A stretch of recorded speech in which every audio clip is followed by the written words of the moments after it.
Assalamu alaikum and a very good day. Today we are going to cover chapter 4.7G on bypass and purge. We had covered a recital section previously. So what is purging?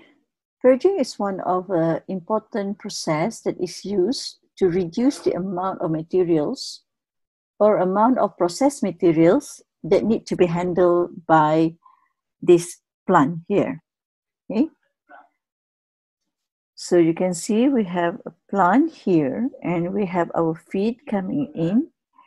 And upon the recovery of our feed material, we have a splitter that split the amount of feed material to be recycled to that to be purged.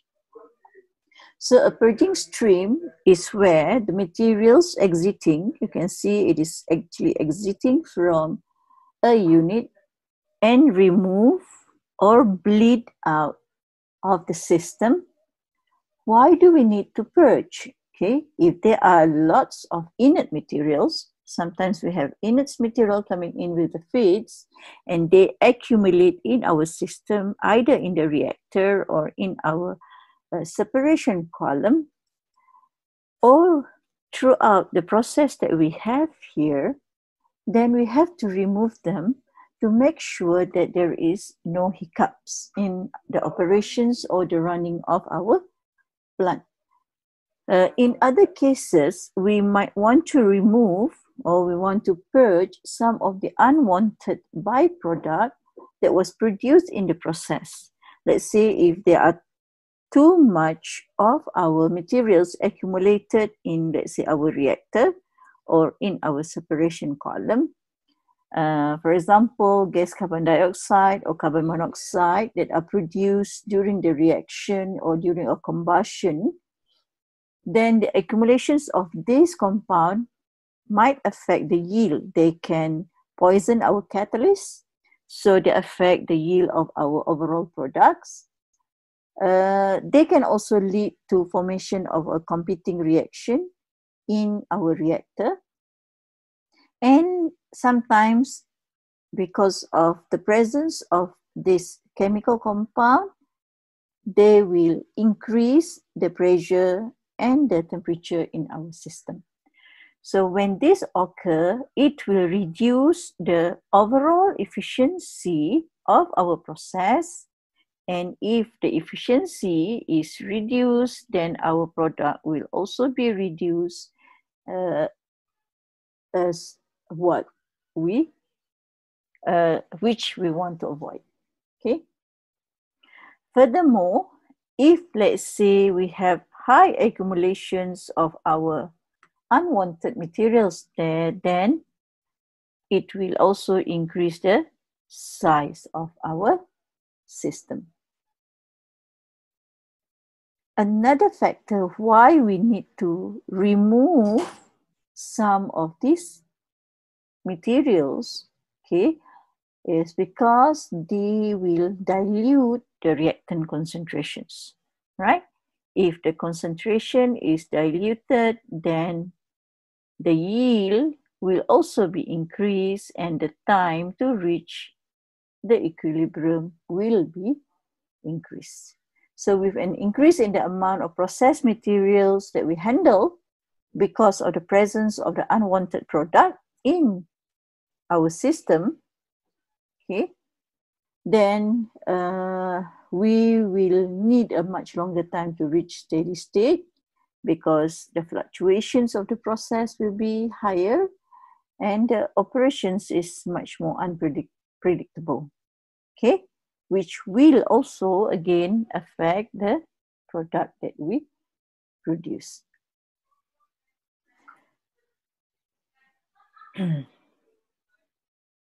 So thinking of all of these possible problems that might appear because of the accumulations of inert materials, excess of our feed materials that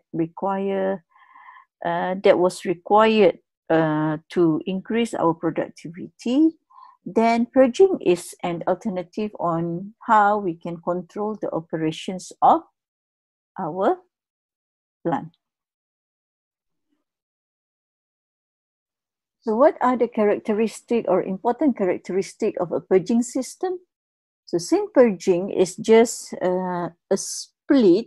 Okay, you can see that it is just a split of our recovery system. This is our recovery stream, and it is splitted into recycle and a purge.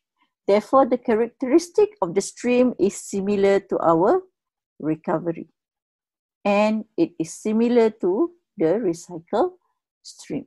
So the only difference between the recycle stream and the purge stream is the magnitude, which is how much. Okay, it can be in terms of mass flow rate or mole flow rates, how much or how many moles are being recycled, how many moles are being purged. So how do we define the size or the amount of purging materials, right? In practical or in industry, the purge rate, okay, how much that we purge out is adjusted so that the amount of purge material remains below the acceptable satisfied economic level, okay? Because we want to make sure that how much is accumulated within the system or the rate of accumulation is equals to inlet or generation, okay, minus loss or purge. Okay, we want to make sure that where our accumulation in the system is minimized in such that the inlet or the produce or the production of that particular material is balanced by the loss or the purge value. So in practice, the purge ratio is usually defined. Okay, we can define what is the ratio of a recycle over purge, and we can also predefine, okay, we can predefine what is the amount that should be purged out. Okay, it depends on what are the specifications given, and sometimes it depends on the specifications of the equipment. Okay, purging is also used, okay, to separate species that cannot be separated from the feed, right? You have some feed material and you cannot separate certain compounds from the other. The very basic example is nitrogen from air. You can separate it beforehand, before it comes into the mixture, but you might have a few issues with that. For example, issues in handling of oxygens because it is highly flammable. And the second one, it can be in terms of cost, whether it is good to have nitrogen separated from oxygen beforehand. And the third one is that you might need at some point here, okay, at some point here, nitrogen to dilute oxygen, right? You need some form of along the line that nitrogen to dilute oxygen so that the lower flammability limit of oxygen can be maintained. So because you don't want to compromise the safety of your plant. So when these are the cases that you have to take into account, then purging it at the end of the process can be beneficial, right? Okay, let us see the following example.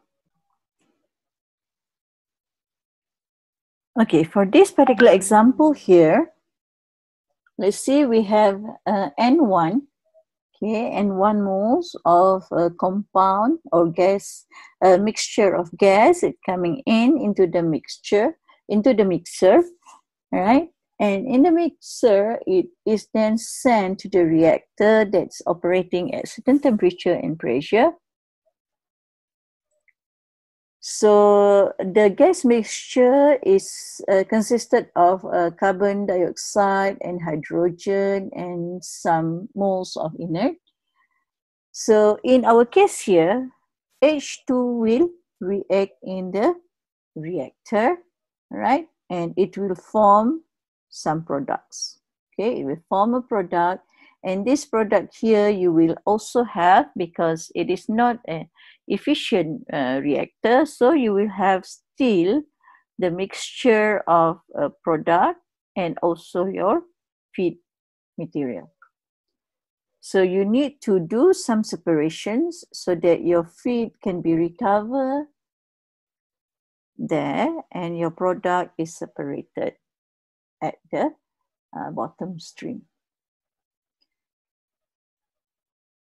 So here we can see that N6 is your recovery stream, and N6 is some of the recovered stream based on your feed material.